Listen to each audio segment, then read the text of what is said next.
Сайн байцгаана уу хүн төлөвчтэй. Өнөөдөр манай дефакто нэвтрүүлгийн зочноор Аз ба Баруун Номхон Далайн, Орнуудын Гэрээлэгчдийн Ассоциацийн, Олон Улсын Нийгэмлэгийн Ерөнхийлөгч, мөн Малдив Улсын цочид буудал, амралтын газрын холбооны ерөнхийлөгч ноён Mohamed Ali Janah оролцож байна. Mohamed Ali Janah Аз ба Баруун Номхон Далайн Орнуудын Гэрээлэгчдийн Ассоциацуудын Олон Улсын Нийгэмлэгийн Ерөнхийлөгч. Mohamed Ali Janah нь Лондонгийн их сургуулийг төгссөн, Сэдэв коллежид эдийн засаг улс төрийн чиглэлээр суралцж байсан. Тэрээр төслийн наривчилсан төсөөлөл, дизайн, гэрээ хэлцэл, төслийн гүйцэтгэл, чанарын менежмент, хөгжүүлэлт, хангалт, логистикийн чиглэлээр 20 гаруй жил ажилласан туршлагатай. Mohamed Ali Janah Малдивын Барилгын үндэсний ассоциацийн зөвлөлийн гишүүн, хүний нөөц, ажиллах хүчний шилжилт хөдөлгөөний байнгын орооны дарга, Малдивын ажил олгогчдын холбооны ерөнхийлөгч зэрэг сонгуульт алба хашдаг.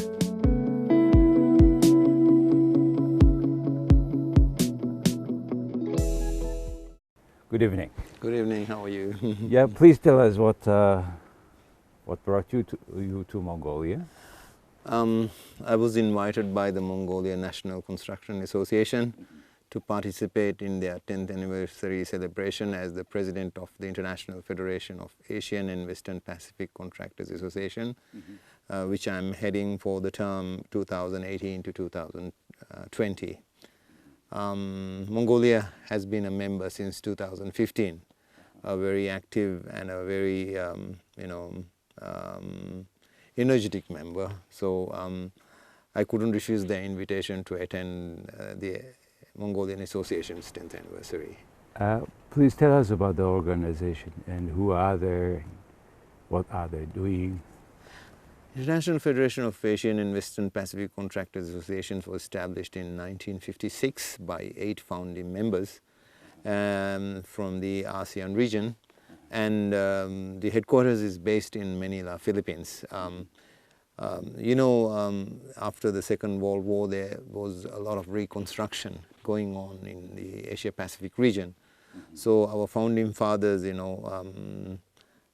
together thought it was very important that the communities of Asia and Pacific get together, construction community get together to form a formidable force to meet the challenges, of those times.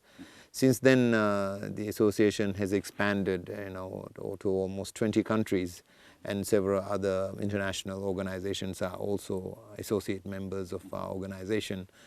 And the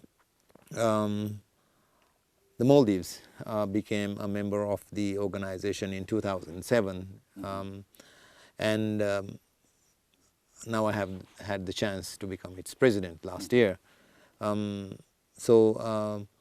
What we're trying to do here is that to keep the construction community, the industry together, and address the challenges that we face every day in various countries. Some of the challenges that we face are of similar nature in the Asia-Pacific region. IFOPCA was part of the International Contractors Federation before. International Contractors Federation is based in Washington, D.C., with several blocks of international contractors organizations, five blocks. But then IFOPCA decided 3 years back that we want to be an independent body, so that we are the force to say anything about construction in the world. And I believe this was a good decision, because Asia Pacific is the fastest growing region in the world, and we have the numbers, we have the technology, so everything starts from our part of the world. Okay. what all together gives the association to the members? Is it a matter of general standards or norms or security or safety issues, or what is the priority of the association? We have, so the organization has got its executive board. So we have conventions every 20 months in different countries. In between we have a board meeting. So we meet every 10 months, but we also have an active secretariat that is run in Manila on a daily basis. The organization also have got standing committees which reflects on the issues that we face every day. So the standing committees comprise of finance. We have human resource and educational priorities. We have contracts. We have business development.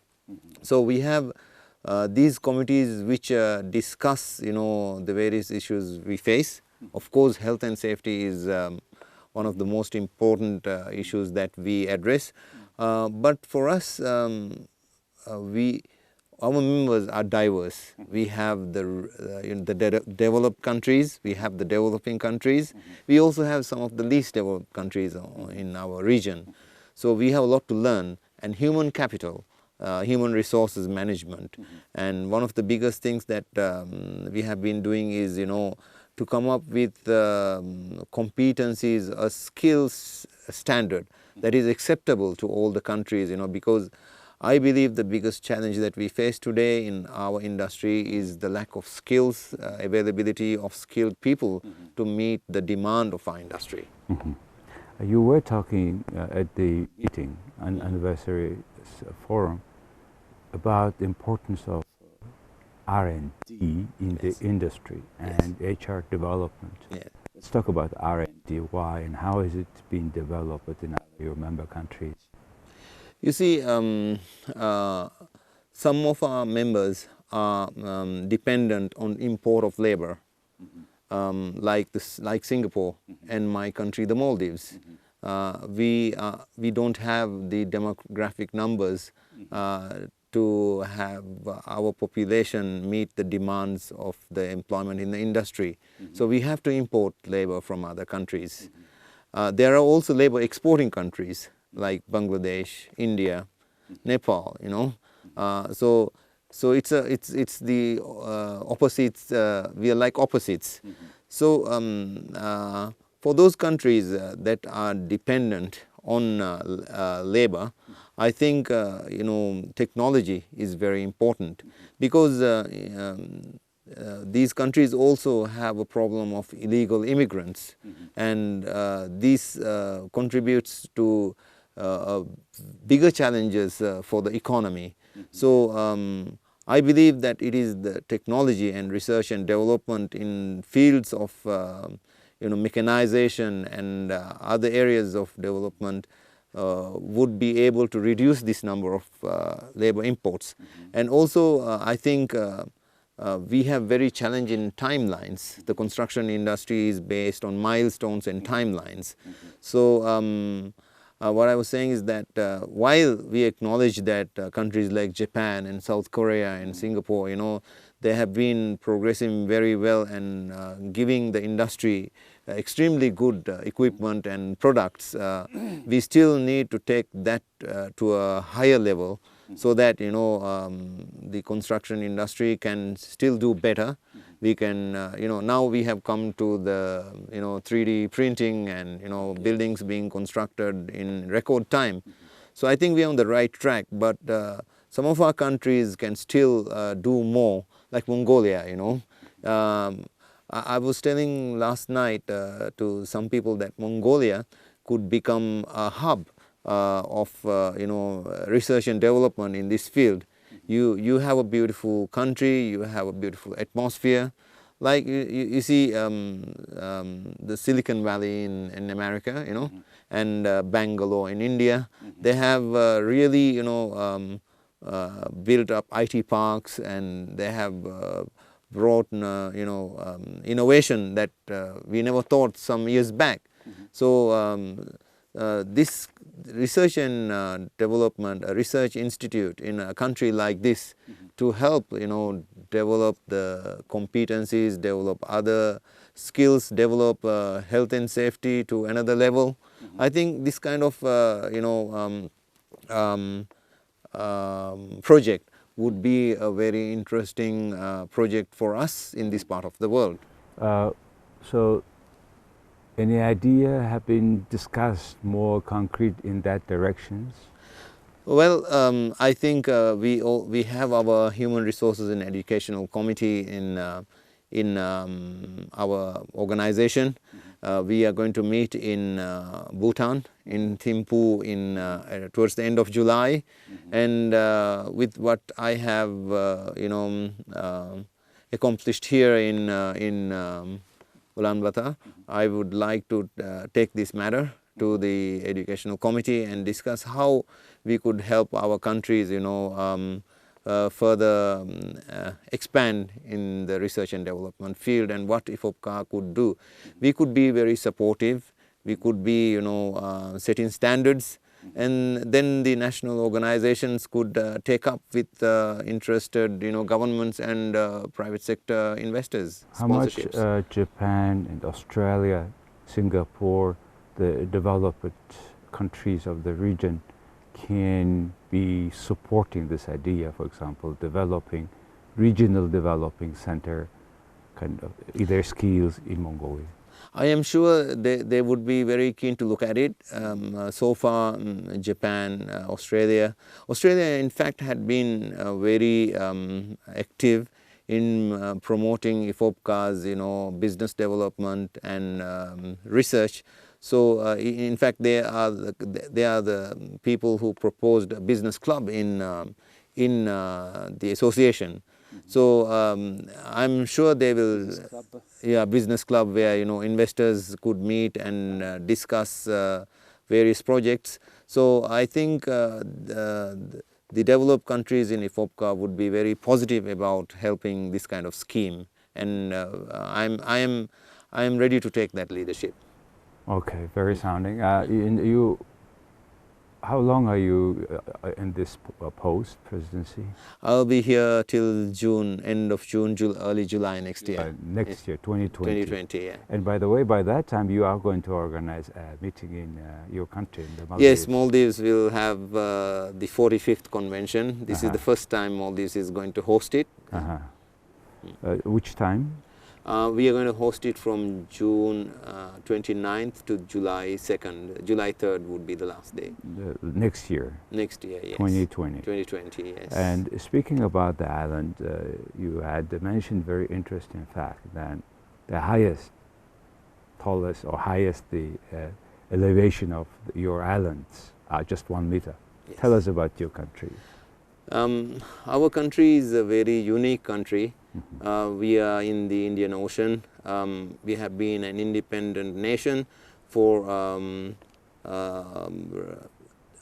3,000 years, and we have recorded history of 1,000 years, a very proud nation. We were only under the Portuguese for 17 years, and we were a British protectorate, not a colony. We were a British protectorate from 1897, I think, till 1965. We got full independence from Britain. They never controlled our domestic affairs. They all controlled our foreign affairs. But we have had a kingdom since long. Our first republic was in the early 1950s, and then our second republic was started from 1968. Now we have a presidential system of government. We have elections every 5 years. We have a very full-fledged democracy. Last year we had a very transparent, very successful election. We just completed our parliamentary elections last month, and which was also very transparent. And so we are an emerging country from the least developed country. Now we have been promoted into a middle income country. So our nation spreads 1,200 kilometers in length, and 500 kilometers in width, with so many islands and lagoons, pristine, crystal clear water, and it is the apple of the eye of the world. Anybody who dreams of a holiday, they want to visit the Maldives. But we have a big challenge ahead. We have been, our politicians have been, have been telling the world how vulnerable our country is. You must have heard, the stories about Maldives sinking due to climate change, which is a very real situation. Climate change is happening, and I think Maldives, the past presidents have been very actively telling the world that we are the front line of any disaster that could happen due to climate change. And the average island is about 1.3 meters above sea level. That is the average island of the Maldives, which is very, very low. So even when just before I flew, we have been having the king tide, it's a 1 year event, we also have 100-year events. So currently we are experiencing very high swells. My office is located, just on the eastern side of the capital city. So while I sit in the office facing the ocean, the waves just, just splash over the shoreline onto the road. So that is how vulnerable we are. How many people? The Maldives, we have 360,000 population. We also have a huge expat population of about 150,000. So we about, together we have about 500,000 people in our country. But we have visitors, tourists coming from all over the world, How many about people 1.5 million. A year? A year, yeah. Last year we had about 1.4 million plus, Tourists coming. Tourists, so this is completely tourism dependent country. Yes, our main industry is tourism. Second is construction, and third is fisheries. Fisheries. Yes. It should be unique fishes around you. Mainly we are tuna exporting country. We have a lot of tuna catch. The yellowfin tuna from the Maldives is very famous. The Japanese and the Europeans love our tuna loins. It fetches very good international market rates. We export, and our quality of the loins, the tuna, is compared to other countries, very, very good. Our frozen fish are mostly bought by the Thais. So I think it's a very thriving industry. When you have such a so many, about over than 1,000, right, islands? 1,200. 1,200 islands, and extended 1,200 kilometers. Yes. Oh, wow. And in between, on the average size of the largest size and the smaller size? The capital city is about... also Maldives? Yes, Maldives, yeah. The capital city is called Malé. Malé, Yeah, Malé, and it is connected to the airport by a bridge, and also connected to an extension of Malé, another 240 hectare island reclaimed. So we are speaking about, one island of about, two islands of about 5 square kilometers. 5 square kilometers, yeah. So most of the Maldivians, most of the people living in Malé, early morning or evening, they try to jog around. So it takes you about 45 minutes to jog around the island. I see. Yeah. So and, it's a Islam country. 100% Muslim. 100%. Okay. Yes, but we are very moderate. We are peace-loving people. We are very different. We are a progressive country. Not many Muslim countries are democratic like us. So we are very lucky to have, a very peace-loving people. What do you do to enforce the standard of construction? Is it the system itself? Okay, a construction company got land and making a hotel or construction. Who is making sure that every column there has a standard? Who is making sure? Who is checking? Yes, Independent. a very interesting question. You know, Maldives have been growing at double digits, had been growing double digits over the last 2 or 3 decades. And the construction industry is in the front line of this development. And till recently, we didn't have a building code. But we have done very well because Maldivian engineers have been educated, trained very well in the Western universities like the UK and the US and Singapore. So the engineers have followed the British standards and the Victorian standards, very high engineering levels. So we've been lucky to have, you know, high quality buildings. And so where it starts from is if you want to do a construction job. So our main industry is tourism. So tourism has been a very successful industry in our country. So anything related to tourism goes to the Ministry of Tourism, which is a one-stop shop, which starts from engineering drawings, architectural drawings, you know, structural engineering. It all goes to that ministry.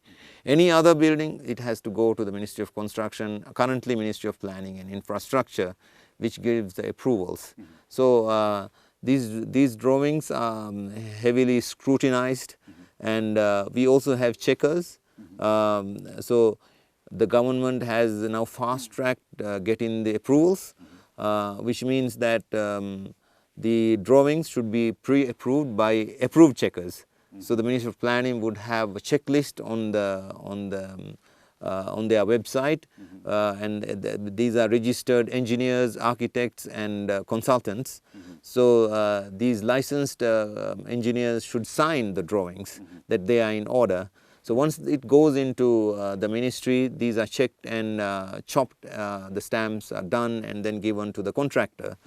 After that, it becomes the responsibility of the contractor, plus also the checks are done by the city councils, the island councils, and in case of the resorts, it is done by the Ministry of Tourism. So obviously with this small population, you don't produce cement, for example, in your country. No, we don't. So you bring from where? We import, you know, everything like from we call from pin to the largest item, you know, in like cranes, everything we have to import. We don't produce anything in the country. Even sand we import, because our local sand, we don't want to mine it, because our country, the people are very environment conscious. If you see anybody mining sand, you know, the Twitter would be very active. And because Maldivians are very sharp and intelligent people, because I think the literacy rate is very high. We have a 99% literacy rate in the country. Wow. And also most of our population, we have about 10,000 plus students coming out of ordinary levels. So we have a highly literate population. So everything we import. How about labor? From which country? For example,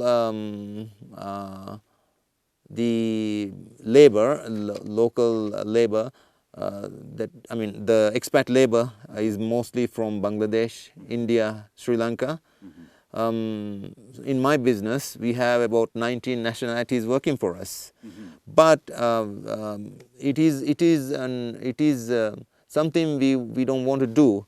But we don't have enough Maldivians to do that work, and Maldivians are not willing to. How large this labor or labor import a year? Maldives now have got about 150,000 people from other countries working. But we are very happy to say that the management of the construction companies are mainly led by the Maldivians. Understand. Yes. How long they stay? What is the term of contract for them? Normally 1 to 2 years. The government has a quota system where they approve the quota for each project based on the volume of the project. And once the project is over, either you have to transfer them to a new project. If you don't have a project, you have to repatriate them. So for them, suddenly coming and then if they want to stay, do they stay or what is it? Some of them abscond. We have this problem of, we have a very serious problem of management, labor management, expat labor management in the country, where we feel that about 60,000 illegal expat labor force, because this happens because there is demand for construction, and a lot of construction and other trading people are able to, you know, take these people from what we call an open market. So they pay them daily wages. So if your normal monthly wage is like for a labor is like $200 or $250, in this market they are able to fetch about $600 a month. So this is you know, and there is organized crime. Some of these you know, labor agencies, they just bring people and then they just let them you know, slip through into the country, so that they make a profit out of it. Probably hardly to control so many islands. Yes, but I think I have been very vocal about this over the last 10 years. And I think we had a very democratic election last year, and we have a very good president. You know, it's with sincerity, you know. Sincerity and honesty is what matters. Any politician who wants to do anything should be sincere and honest. And I think our current president, His Excellency Ibrahim Mohamed Saleh, he's a very, very honest person. And as the president of the Maldives National Association and also IFOPCA president, I hope and wish that Maldives will overcome this crisis. About your business, what do you do? It's a business. I'm a developer, I'm a contractor, and you know, I have been only building resorts and developing resorts. That is my main business. And also airport. Airport is one of the joint ventures that I did with one of my Singapore partners, and currently also being managed by me. Yes. How many people work for you? Currently we have about 5,000. 5,000, okay. Yes, with 19 nationalities. Okay. Obviously it's to have 5,000 people working, so a lot of work. Huh? Yes. What is tell us about the role of developer in this business? Because here in Mongolia, developer, constructor, builder, seller, all the one person, which is we are very afraid of it. Well, I think it happens in small countries. So what happens is most of our countries, I mean similar countries like Mongolia, like Maldives, we are capital-starved markets. Like why I say capital-starved markets is that it's very difficult to raise finance at a reasonable rate. So when the interest rates are high, our businesses do not become feasible.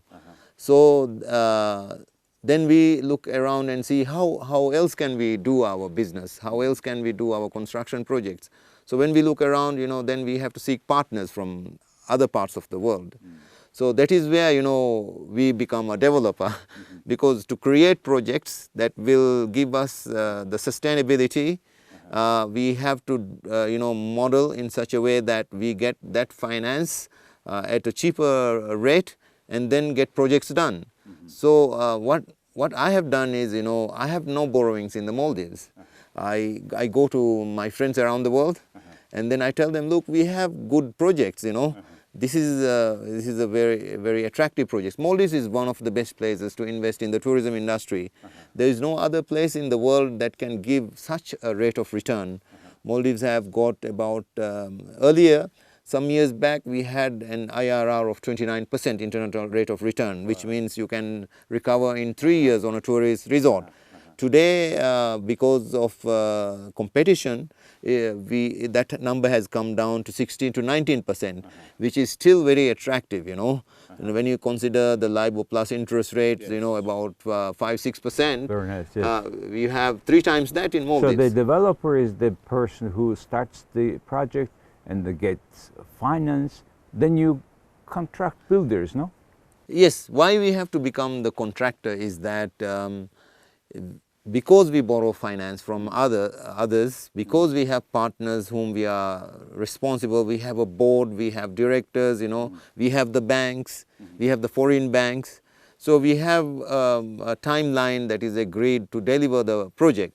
So if we come out and then, you know, also we have a budget. We have a requirement to meet that budget. So unless we take the control in our hands, if we leave and outsource it, you know, we get into complications, and then the arbitration or the court process takes a long time. So we have to make sure that we deliver. I'm not saying everybody should do that, but I think a very interesting thing for our countries should be that most of our contractors in this part of the world are small and medium contractors. I think as contractors, we should ourselves give them opportunities in our projects, as well as the governments should be able to, you know, have programs, allocated funds for the small and medium enterprises to thrive. I see. Well, we had a very interesting conversation. Thank you very much for your time, and I think your visit will play an important role in the further development of our construction business, in particular our construction associations, also strength. Yes. Thank you very much. Thank you very much for having me here, and I look forward seeing you all in the Maldives next year. Thank you, sir. Thank you. Thank you. Thank you. За хүн төлөвчтэй өнөөдөр манай дефакто нэвтрүүлгийн зочноор Аз Номхон Далайн, Аз Баруун Номхон Далайн орнуудын гэрээлэгчдийн холбоо гэж байдаг. Түүний ерөнхийлөгч ноён Mohamed Ali Janah оролцлоо. Баярлалаа.